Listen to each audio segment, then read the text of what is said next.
Tampaknya kalau membahas soal pelanggaran HAM, kemudian pemberantasan korupsi, tak ada habisnya kalau versi Bang Masinton. Kita beranjak ke Cawapres, Bang. 3 hari lagi debat Cawapres. Mampukah Cawapres dari 0-3? Yaduh, ini kalau tentang ekonomi, Bang, debat Cawapres, ekonomi, meskipun ya background dari Prof. Mahfud itu hukum.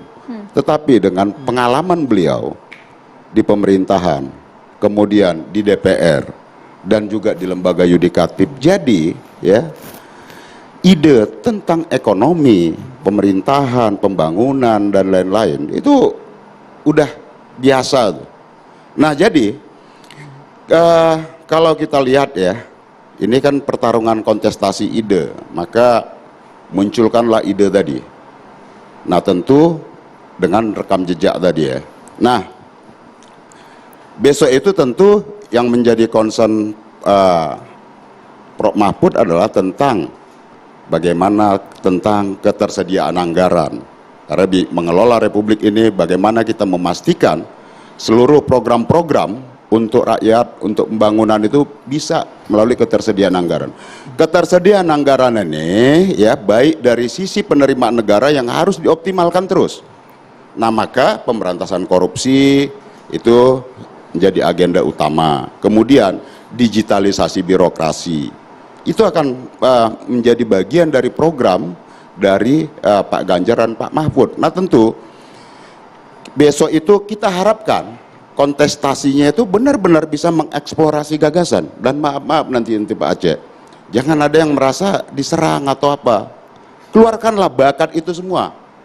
Karena apa? Memimpin republik ini, ya pemimpin itu memandu ide, bukan memandu sorak, gitu. Jadi, ya. Maksudnya apa ini? Iya.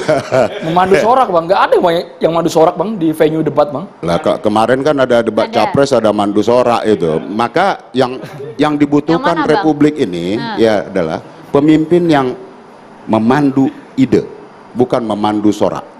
Nah, kemudian ya tentu perlu dieksplor tuh gagasan dari masing-masing cawapres, karena cawapres ini bukan ban serap, Pak. Kalau begitu ya kan ada dari kubu 02 menyatakan wah cawapres itu ke ban serap. Ya kalau gitu nggak usah ada capres cawapres, ya pemilihan capres saja gitu loh. Maka ya ini satu duit tunggal nih, kalau presiden berhalangan digantikan oleh wakil presiden. Jadi gara-gara teman-teman di 02 ini khawatir ya cawapres tadi, kemudian dianggap nggak perlu debat cawapres, tetap harus ada, karena apapun pemikiran publik berhak tahu ya, karena yang kita pilih ini adalah pemimpin. Memilih pemimpin itu serius, Pak. Republik ini ya, ini yang saya lihat belakangan ini mengalami degradasi jauh. Republik ini lahir dari ide, dari mulai kebangkitan nasional, Sumpah Pemuda, Merdeka, itu ide-ide anak muda, Pak, ide-ide progresif. Kemudian tahun 98 idenya reformasi dan demokrasi, itu anak-anak muda progresif, bukan anak-anak muda yang lahir dari proses asam blimbing sayur tadi. Nah jadi ya ini kita mau kontestasi pemimpin, tidak ada pemimpin yang dia modelnya ngejawab cuman singkat. Publik apa yang bisa tahu kalau jawabnya cuman singkat-singkat? Kalau singkat jelas, Bang? Apa? Kalau singkat tapi jelas? Ya nggak tepat lagi, kayak model umpama ditanya masalah ngatasi stunting, ya kan? Jawabannya Samsul, asam sulfat, gitu loh.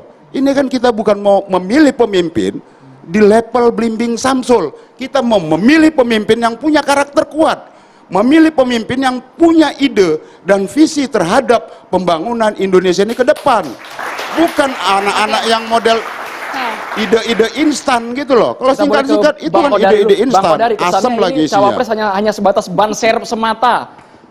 Bang Kodari, tanggapannya? Ini ya, sepertinya diarahkan ke 02 tadi, ya. Bang Masinton. Ya sebetulnya begini, kalau kembali kepada sistem ketatanegaraan kita, presiden dan wakil presiden itu kan satu paket ya, nggak dipilih terpisah. Jadi hemat saya sebetulnya yang sudah dilaksanakan ini pendapat saya pribadi, sudah dilakukan oleh KPU sebelumnya itu sudah benar gitu, bahwa setiap debat itu ya dia berpasangan saja. Soal kemudian nanti kapan calon wakil presiden berbicara itu kan kembali kepada presidennya menyilahkan atau bagaimana kerjasamanya. Dan memang kan kita pada hari ini kalau bicara praktek sistem ketatanegaraan, ya bagaimana peran wakil presiden itu kan sangat tergantung kepada presidennya. Nanti porsinya nggak sama dong Bang? Oh iya, Kalau makanya kembali kepada dinamika hubungan antara presiden dengan wakil presiden. Dan hemat saya setiap paslon itu punya dinamika yang berbeda-beda. Dinamikanya Anies dengan Muhaimin nggak bisa disamakan dengan dinamikanya siapa? Ganjar dengan Mahfud misalnya, atau dengan Prabowo Gibran gitu. Jadi justru sebetulnya ketika berpasangan itu sangat menarik bagi publik untuk melihat dinamika yang muncul di antara keduanya. Nah, saya tegaskan ini kenapa sebetulnya ini salah kaprah kalau menurut saya, karena kita berbeda dengan Pilpres di Filipina, di mana presiden dipilih sendiri dan wapres itu dipilih sendiri. Jadi mereka itu di surat suara terpisah gitu, bukan berpasangan seperti sekarang ini gitu. Jadi hemat saya sih memang soal debat capres ini harus jadi suatu pemikiran bagi anggota DPR ke depan untuk direvisi lah dalam paket undang-undang Pilpres. Termasuk sebetulnya harusnya kita ini sebelum acara debat itu didahului dengan acara pemaparan visi dan misi gitu. Jadi 2 jam 3 jam itu pemaparan visi misi kandidat 01. Hari berikutnya 02, hari berikutnya 03. Sehingga nanti masyarakat itu pertama-tama bisa kan melihat, bisa di-download Bang. Visi misi. oh iya. Saja waktunya nanti kalau Oke, begini ya. Publik kita ini kan ada yang aktif, ada yang pasif. Enggak semuanya aktif seperti Bang Masinton. Enggak semuanya aktif seperti Bang Ferry. Enggak semuanya aktif seperti Pak Islah gitu. Nah, disitulah justru tugas dan peran KPU itu untuk menyediakan suatu forum yang memberikan kesempatan bagi seluruh publik untuk bisa mengetahui visi dan misinya. Nah, kita ini langsung debat. Sebetulnya terjadi loncatan proses kalau menurut saya. Barangnya belum ketahuan, udah saling berdebat satu dengan yang lain. Nah, mohon maaf juga pada hari ini sebetulnya soal debat ini juga kita harus pikirkan dengan baik-baik dalam konteks kultur dan sistem politik Indonesia. Kita ini sekarang absurd sekali kalau menurut saya. Realita politiknya adalah hari ini lawan, 5 tahun lagi kawan gitu. Bagaimana saya tadi lihat Bang Iqbal dengan semangat ya menyerang Pak Prabowo gitu kan. Sementara 2 pilpres sebelumnya beliau adalah defender paling depan dari Pak Prabowo begitu. Iya. Ini kan lucu sekali dan itu saya kan tetap oposisi, tahan. enggak, saya nggak ngomong oposisinya, tapi calon presiden Anda itu dulu Prabowo, kan begitu kan? Sekarang bukan Prabowo kan begitu Iya, kan? bedanya adalah kita tetap tahan di oposisi. Ya, balik lagi misalnya bagaimana Mas Anies waktu maju calon gubernur itu yang mendorong dan memberikan tiket salah satunya adalah Pak Prabowo begitu. Balik lagi tadi kita saksikan bagaimana tahun 2009 Pak Prabowo adalah wakilnya Ibu Mega gitu. Kan kalau kejar-kejaran ini nggak selesai-selesai. Ini kayak Tom and Jerry ini. Jadi pilpres kita ini Tom and Jerry. Balik lagi kalau bicara, ya tapi kan sebagai calon presiden harusnya menyelesaikan status hukumnya begitu. Nah, balik lagi tahun 99 yang meminta Pak Prabowo pulang itu Teguh Umar ya, dan yang mengatakan ini Pak Taufik Kemas kepada saya pribadi dan akhirnya Bu Mega sendiri di depan publik begitu. Nah, artinya jadi kalau begini, pada Bang, waktu itu ada masalah dengan status hukumnya Pak Prabowo sudah diselesaikan oleh Ibu Mega dan Pak Taufik Kemas, katakanlah begitu ya pada Kenapa waktu nggak itu. dijawab gitu Bang sama Pak ya. Prabowo? Itu hebatnya Bu Mega Ya. ya. Kita tidak boleh ada warga negara kita yang stateless di luar Iya. negeri. Panggil pulang. Betul.